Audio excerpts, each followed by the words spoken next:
பிரசன்னம்ங்கிறது ஒரு மிகப்பெரிய டூல். அந்த டூல் என்ன சொல்லும் அப்படின்னா, இப்போ என்ன நடந்துக்கிட்டு இருக்கு, அடுத்து என்ன எங்கே கொண்டு போக போகுது, என்ன நகர்த்த போகுது அப்படிங்கிறத அப்படி துல்லியமாக சொல்லும். இது ஒன்ஸ் சொல்லியாச்சுன்னா தீர்ப்பு கொடுத்த மாதிரி, சொன்னது தான், அது மிஸ் ஆகவே ஆகாது. திருமணம் நடக்கணும், நடந்துடும், அவ்வளோதான், அது மாறாது. இந்த நபர் தான் உனக்கு கணவராக வருவார் அப்படின்றது நீங்கள் சொன்னீங்க. நான் சுத்தமாக எதிர்பார்க்கவே இல்லை அப்படி ஒரு வாழ்க்கை அமையும், இல்லை இவர் தான் எனக்கு கணவராக வருவார் அப்படின்றத எங்கள் வீட்டில் கூட எதிர்பார்த்துருக்க மாட்டாங்க, அந்த பையன் வீட்லையும் எதிர்பார்த்துருக்க மாட்டாங்க. அப்படி ஒரு விஷயத்தை நீங்கள் நடத்தி கொடுத்தீங்க. அது எப்படி சார் அது கூட நம்மளுடைய பிரசன்னத்து மூலமாக கணிக்க முடியுமா சார்? எல்லாத்தையும் கணிக்க முடியும். அடுத்து என்ன நடக்க போகுது, அடுத்த நிமிஷம் என்ன நடக்க போகுதுங்கிறத மோக்கொண்டு நம்மளால் கணிக்க முடியும். இதில் கணிப்பு சரியாக இருக்குமா அப்படின்னா 100% சரியாக இருக்கும். 100ல் 200% சரியாக இருக்கும். நீங்கள் ஆத்மார்த்தமாக அந்த இடத்துல தெளிவாக நீங்கள் பார்க்கும் போது, உங்கள் மனசு சஞ்சலப்படாமல் இருக்கும் போது பிரசனம் பார்க்கும்போது அது வேலை செய்யும். அப்போ ஜாதகம் பார்த்தா வேலை செய்யாதா சார், பிரசனம் தான் வேலை செய்யுமா அப்படின்னா, ஜாதகம் இப்படி இருக்கணும், பிரசனம் கூடவே ட்ராவல் ஆகணும். என்கிட்ட அப்படி ஒரு அன்பர் கேட்டார், என்ன பிரசனத்து கூட நீங்கள் டெய்லி உட்காந்து பேசிக்கிட்டு இருக்கீங்களா அப்படின்னு. ஏன்னா எனக்கு அந்த டவுட் இருந்துச்சு சார். ஏன்னா இந்த கல்யாணம் நடக்கும்பா, இந்த இவர் கூட நடக்கும்பா அப்படின்றத தாண்டி இந்த பேர் கொண்டவர் வருவார், இந்த திசையில இருந்து வருவார், அதெல்லாம் எனக்கு ரொம்ப மேஜிக்காக இருந்தது. ஏன் பார்க்க மாட்டேங்கிறீங்க அப்படின்னு அவங்க ஒரு கேள்வி கேட்டாங்க, அந்த ஒரு ஜாதகத்தை மட்டும். நான் அப்புறம் சொல்கிறேன், எனக்கு ஒரு 30-40 நாள் கழித்து கூப்பிடுங்க அப்படின்னு சொன்னேன். சரியாக 30 நாளில் அந்த நான் யாரோட ஜாதகத்தை கை நீட்டி வாங்கலையோ அந்த பையன் இறந்துடுறான்.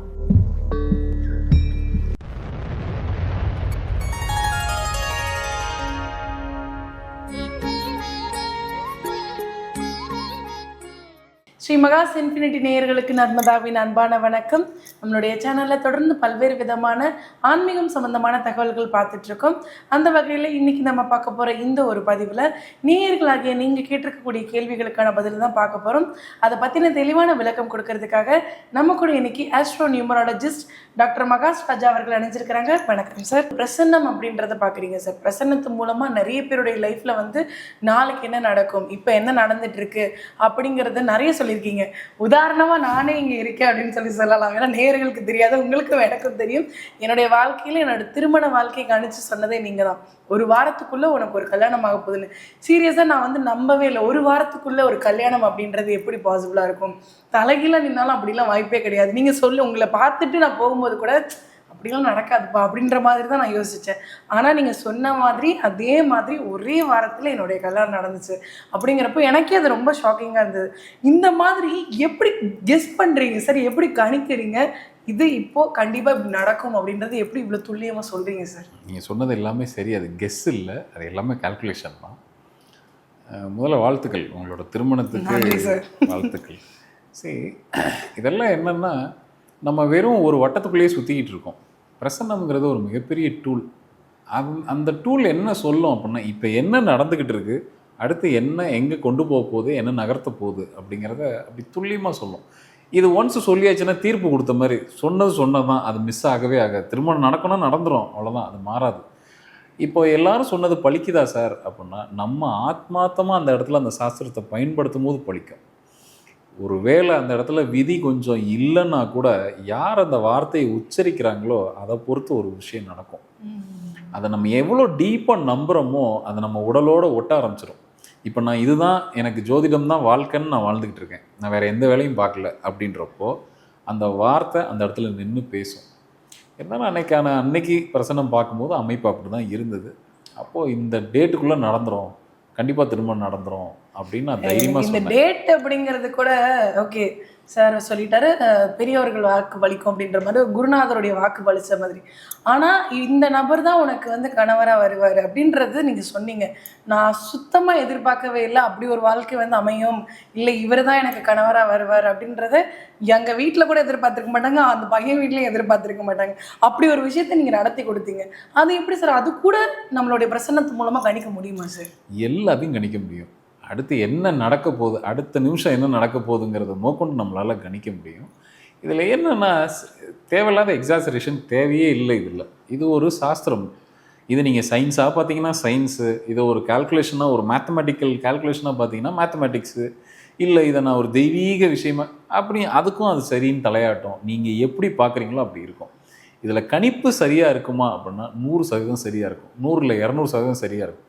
நீங்கள் ஆத்மார்த்தமாக அந்த இடத்துல தெளிவாக நீங்கள் பார்க்கும் போது உங்கள் மனசு சஞ்சலப்படாமல் இருக்கும் போது பிரசனம் பார்க்கும்போது அது வேலை செய்யும். அப்போ ஜாதகம் பார்த்தா வேலை செய்யாதா சார், பிரசனம் தான் வேலை செய்யுமா அப்படின்னா, ஜாதகம் இப்படி இருக்கணும், பிரசனம் கூடவே ட்ராவல் ஆகணும். நான் எப்பயுமே ஒரு ஜாதகம் எடுக்கிறேன் அப்படின்னா கூட பிரசனம் இருக்கும். இங்கே என்ன சொல்லுதோ அங்கே அதை ஆமா சாமி போட்டுக்கிட்டே வரும். ஆமாம் இவங்க லைஃப்பில் இதான் நடந்துகிட்டு இருக்கு அப்படின்னு. இல்லை இங்கே இல்லாததை கூட பிரசனம் சொல்லும். அவங்களுக்கு நல்லா இருக்கும் டைம் பீரியடு எல்லாம் பார்த்தா, தசாபத்திலாம் எல்லாம் நல்லா இருக்கும், பிரசன்னத்தில் பார்த்தா வேறையாக இருக்கும். ஏன்னா கேள்விகளுக்குத்தான் பதில். எனக்கு அடுத்து வேலை கிடைக்குமாங்கிறது கேள்வி, அது ஜாதகம் பேச போகிறது இல்லை, பிரசன்னம் பேசும் அந்த இடத்துல. இது எப்படின்னா, என்கிட்ட அப்படி ஒரு அன்பர் கேட்டார், என்ன பிரசன்னத்து கூட நீங்கள் டெய்லி உட்காந்து பேசிக்கிட்டு இருக்கீங்களா அப்படின்னு. ஏன்னா எனக்கு அந்த டவுட் இருந்துச்சு சார். ஏன்னா வந்து இந்த கல்யாணம் நடக்கும்பா, இந்த இவர் கூட நடக்கும்பா அப்படின்றத தாண்டி இந்த பேர் கொண்டவர் வருவார், இந்த திசையில இருந்து வருவார், அதெல்லாம் எனக்கு வந்து ரொம்ப மேஜிக்காக இருந்தது. ஏன்னா நான் நிறைய ஜோதிடர்களை சந்தித்து நம்ம கடந்து வந்திருக்கப்போ நிறைய பேர் சொல்கிறது பழிச்சிருக்கு. ஆனால் இவ்வளோ அக்யூரேட்டாக நான் வந்து என் லைஃப்பில் பார்த்ததே இல்லை சார். அந்த மேஜிக் எப்படி நடந்ததுன்றது இப்போ வரைக்கும் நான் யோசிச்சுக்கிட்டே இருக்கேன். அது நிறைய பேர், அந்த நிறைய அன்பர்கள் அந்த கேள்வி கேட்பாங்க, என்ன சோழியோட உட்காந்து டெய்லி உட்காந்து பேசிகிட்டு இருக்கீங்களான்பாங்க. ஆம், அது கிட்டத்தட்ட, அதாவது என்னோட குருநாதர் ஒரு வார்த்தை சொல்லுவார், மற்ற நேரத்துலலாம் குரு இங்கே இருக்கான், அங்கே போகிறான் வர்றான், சனி இங்கே இருக்கான் அங்கே இருக்கான்னு அந்த பிரசன்னம்னு அந்த இடத்துல நம்ம வந்து அந்த பலகை இதெல்லாம் வச்சு சோழி வச்சுட்டு அதுக்கு முன்னாடி உட்காந்தாச்சு, சமணம் போட்டு உட்காந்தாச்சுன்னா அவ்வளோ மரியாதையாக அந்த கிரகத்தை ட்ரீட் பண்ணுவார்.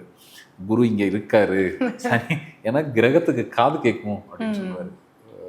எதுக்கு சொல்ல வரேன் அப்படின்னா, நம்ம அங்கேயே தான் நம்ம வாழ்ந்துக்கிட்டு இருக்கோம் அப்படின்றப்போ அந்த கம்யூனிகேஷன் நல்லாவே நமக்கு, அவங்க என்ன சொல்ல வராங்க இந்த நேரத்துக்கு, அந்த கேள்விக்கு பதில் என்ன அப்படின்னு, இது மாதிரி நிறைய பிரசனங்கள் என்னை வந்து அசத்தி இருக்குது. அதில் ஒரு பிரசனம் தான் உங்கள் லைஃப்பில் நடந்தது. நல்ல விஷயம். ஏன்னா என்ன மாதிரி நேயர்கள் நிறைய பேருக்கு பிரசன்னம் அப்படிங்கிறது என்னப்பா முத்து போடுறாங்க, அதில் ஏதோ சொல்கிறாங்க அப்படின்ற மாதிரி ஒரு டவுட் கூட இருந்திருக்கலாம். ஏன்னா எனக்குமே இருந்தது. அப்படிங்கிறப்போ இது இவ்வளோ அக்யூரேட்டாக இருக்குன்றப்போ நேயர்களுக்காக நீங்கள் பார்த்து, என்ன நாங்கள் நிறைய பார்த்துருக்கேன், நான் வந்து பார்த்துருக்கேன், ஒரு வியப்புக்குள்ளே நம்மளை தள்ளின ஒரு பிரசன்னம் அப்படின்னு ஒன்று இருக்கும். எனக்கு இது என்னுடைய விஷயம், ரொம்ப ரொம்ப வியப்பில் தள்ளின ஒரு விஷயம். அதை தாண்டி வந்து இப்படி ஒரு மேஜிக் பிரசன்னத்து மூலமாக கண்டுபிடிச்சு அந்த மேஜிக்கை நடத்தி கொடுத்துருக்கோம் அப்படின்ற மாதிரி ஏதாவது ஒரு விஷயங்களை எங்க கூட ஷேர் பண்ண முடியுமா சார்? நிறைய சொல்லலாம். தினசரி அனுபவங்கள் தான். ஏன்னா தினம் தினம் நம்ம பிரசனம் பார்க்குறனால நிறைய அனுபவம் வந்து அது நிறைய ஏறிட்டு தான் இருக்கே தவிர, நாளுக்கு நாள் அந்த பிரசன அனுபவம் ஏறிட்டு தான் இருக்கு. சில பிரசனங்கள் நம்ம மனசை விட்டு நீங்காத ஒரு இடத்துல இருக்கும், ஏன்னா மறக்க முடியாது சில பிரசனங்கள் வந்து. அதில் ஒரு பிரசனம் என்ன அப்படின்னா, ஒரு வீட்டில் அவங்க அப்பா அம்மா ஒரு பையன் பொண்ணு, மொத்தம் 4 பேர் கொண்ட வீடு. அவங்க ஒரு வெளிநாட்டில் இருக்காங்க. அந்த வீட்டில் இருக்கிற 4 பேரும் சேர்ந்து எனக்கு அவங்களோட ஜாதகங்களை அனுப்பி வைக்கிறாங்க. ஒருத்தருக்கு மட்டும் பார்க்க மாட்டேன்னு சொல்லிடுறான், மிச்சம் 3 பேருக்கு நான் பார்த்து கொடுத்துட்றேன். அவங்க நம்ம இந்தியாவில் இருக்கோம், அவங்க வெளிநாட்டிலேருந்து பார்க்குறாங்க. ஏன் பார்க்க மாட்டேங்கிறீங்க அப்படின்னு அவங்க ஒரு கேள்வி கேட்டாங்க, அந்த ஒரு ஜாதகத்தை மட்டும். நான் அப்புறம் சொல்கிறேன், எனக்கு ஒரு 30-40 நாள் கழித்து கூப்பிடுங்க அப்படின்னு சொன்னேன். சரியாக 30 நாளில் நான் யாரோட ஜாதகத்தை கை நீட்டி வாங்கலையோ அவங்க அங்கேருந்து மெயிலில் தான் அனுப்புனாங்க, நான் பார்க்க மாட்டேன்ட்டேன். அந்த ஜாதகத்தை பிரிண்ட் அவுட்டு கூட நான் கையில் எடுத்து பார்க்கல. அதுக்கு சாட்சி நம்ம ஆஃபீஸில் இருக்கிற ஸ்டாஃபுங்களே இருக்காங்க. அந்த ஜாதகத்தை நான் கையில் கூட எடுத்து பார்க்கல. அந்த பையன் இறந்துடுறான். ஒரு 30-35 நாளில் அந்த பையன் இறந்துடுறான் நான் சொன்னதுலேருந்து. ஆனால் நான் என்ன நடக்க போகுதுங்கிறதெல்லாம் நான் சொல்லலை. நான் அப்புறமா பார்க்குறேன் சாமின்னு மட்டும் சொல்லிட்டு வச்சுட்டேன். ஒரு பேரண்ட்டாக அவங்க திருப்பி வந்து ஒரு கோபமாக கூட என்கிட்ட கேட்டுக்கலாம், நீங்கள் சொல்லியிருந்தா நான் காப்பாற்றிருக்கலாமே, இதுதான் நடக்க போகுது. நான் அந்த ஜாதகத்தையே கை நீட்டி வாங்கலை. அவனுக்கு அந்த நபருக்கு நான் பிரசனமும் பார்க்கல, நான் எதுவுமே செய்யலை. எனக்கு ஒரு 40 நாள் கழித்து பேசுங்கன்னு சொன்னேன். அதுக்குள்ளேயே அந்த பையன் உயிருடன் இல்லை. அவங்க அப்பா என்கிட்ட அந்த காரியங்கள்லாம் முடிச்சுட்டு ஆசுவாசப்படுத்திட்டு என்கிட்ட பேசுகிறார். என்னமோ நடந்திருக்கு. ஏன்னா அவங்க வீட்டில் தொடர்ச்சியான இறப்புகள் நடந்துக்கிட்டே இருக்குது. நீங்களும் இந்த மாதிரி, எனக்கு இது ரொம்ப ஆச்சரியமாக இருக்குது, நீங்கள் கையில் கூட அதை எடுத்து பார்க்கலங்கிறது ஸ்டாஃப் சொன்னாங்க. நாங்கள் பிறப்பிட்டு வரோன்ட்டு இந்தியாவுக்கு பிறப்பிட்டு வந்துட்டாங்க. வந்து நேரடியாக அஷ்டமங்கல பிரசனம்னு ஒரு பிரசனம் இருக்குது, அந்த குடும்பத்துக்கே பார்க்கலாம். அந்த குடும்பம் மட்டும் இல்லை, அந்த குழுக்கெல்லாம் அவங்க வாழ்ந்திருப்பாங்க இல்லையா, அந்த இனம், அவங்களோட அங்காளி பங்காளிங்க எல்லாத்துக்கும் சேர்த்த மாதிரி ஒரு அஷ்டமங்கல பிரசனம் பார்க்கலாம். அதுதான் அஷ்டமங்கல பிரசனம்ங்கிறது. இவங்க எங்கேருந்து கிளம்புனாங்க, இவங்க எந்த ஊர்லேருந்து கிளம்புனாங்க, இவங்க என்ன குலம் என்ன கோத்திரம் எல்லாமே அதில் அக்கு வேற அணி வேற எல்லாத்தையும் எடுக்கலாம் அந்த பிரசனத்தின் மூலமாக. அப்படி நான் நிறைய விஷயம் சொல்லிகிட்டே வரும்போது அவங்க எல்லாரும் அது வரைக்கும் நம்பிட்டு இருந்தது, இந்த பையன் ஏதோ யதார்த்தமாக ஒரு விளையாட்டு பையன், ஒரு 27-28 வயசு பையன், ஏதோ விளையாட்டுத்தனமாக ஏதோ பசங்களோட போய் விளையாண்டுருக்கான், ஒரு ஜாலியான ஒரு இடத்துல இருந்திருக்கான், கீழே தவறி விழுந்து இறந்து போயிட்டான். இவ்வளோதான் இவங்களுக்கு தெரிஞ்ச நியூஸ். இவங்களுக்கு சொல்லப்பட்ட செய்தி அவ்வளோதான் அந்த நாட்டில். இந்த பிரசனத்தின் மூலமாக அவங்களுக்கு நான் சொன்ன செய்தி என்ன அப்படின்னா, அவன் அப்படி இறக்கலை, அவனை ஒரு சூழ்ச்சி பண்ணி தான் உங்கள் பையனை அங்கே வர வச்சு அந்த பையனோட உயிர் அங்கே போயிருக்கு அப்படிங்கிறத ஒரு கதைனா நான் சொல்கிறது என்ன நடந்ததோ, எத்தனை நிமிஷத்துக்கு அந்த பையன் அங்கே வந்தான், என்ன நடந்தது, அவன் எப்படி கீழே விழுந்தான், யார் அவனை என்ன அந்த சிச்சுவேஷன் எப்படி இருந்ததுங்கிறத சொல்லி முடித்தேன் அந்த பிரசனத்தில். சொல்லி முடித்தோன்னே எனக்கு மறந்துடும். எனக்கு எப்பவுமே ஒரு பிரசனம் பார்த்து அவங்க எல்லாரும் எந்திரிச்சு போனதுக்கப்புறம் ஒரு 10-15 நிமிஷத்தில் மறந்துட்டு நான் அடுத்த வேலையை பார்க்க போயிடுவேன். அப்போ தான் நான் இன்னொருத்தருக்கு பிரசனம் பார்க்க முடியும். இதெல்லாம் சொல்லிவிட்டு நீங்கள் அந்த நாட்டில் முதல்ல இது சம்மந்தமாக ஒரு கேஸ் அப்ளை பண்ணுங்கள். அவங்க அது வரைக்குமே அது நேச்சுரலாக ஏதோ நடந்துருச்சுன்னு நினச்சிட்டு கம்முன்னு இருக்காங்க, அமைதியாக இருக்காங்க. அப்படிலாம் இல்லை, இது ஒரு கான்ஸ்பிரசி, ஒரு சூழ்ச்சி. நீங்கள் ஒரு லாயரை வச்சு இது என்னன்றதை இன்வெஸ்டிகேட் பண்ணுறதுக்கு சில விஷயங்களை செய்யுங்க. அந்த கேஸ் ஒரு ரிமார்க்கபிள் கேஸாக அந்த நாட்டில் அமைய போகுது அப்படின்னு தைரியமாக எழுதி கொடுத்தேன். இப்போ சமீபத்தில் இந்த பிரச்சனை நான் பார்த்து ரொம்ப நாள் இருக்கும், கிட்டத்தட்ட ஒரு 1 இயர் இருக்கும். இப்போ சமீபத்தில் எனக்கு தகவல் வந்தது, அவங்களே ஃபோன் அடித்து சொன்னாங்க, இதுக்கான இறுதி தீர்ப்பு வரப்போகுது, நிறைய விஷயங்களை கண்டுபிடிச்சிருக்காங்க இந்த நாட்டில், இது மிகப்பெரிய ஒரு பிளண்டர், ஒரு பெரிய தவறு நடந்திருக்கு அப்படின்னு. ஸோ இதெல்லாம் எதுக்கு சொல்ல வரேன் அப்படின்னா, சார் ஒரு மூடி புதைச்ச ஒரு கதையை அப்படியே தோண்டி எடுத்து தன்னுடைய மறுபக்கத்தை கூட பிரசன்னம் கண்டுபிடிக்கும். இதெல்லாம் நான் சரி இதை தெரிஞ்சுக்கிட்டதுனால அந்த ஃபேமிலிக்கு என்ன நடந்திருக்கும் அப்படின்னா, என்ன நடக்க போகுது அப்படின்னா, நிச்சயமாக அவங்க ஒரு தவறுதலான ஒரு நியூஸோடு தானே இருந்திருப்பாங்க. பையன் என்ன ஆனாங்கிற ஒரு ஆத்மா சுற்றிட்டே இருந்திருக்கும்ல சார்.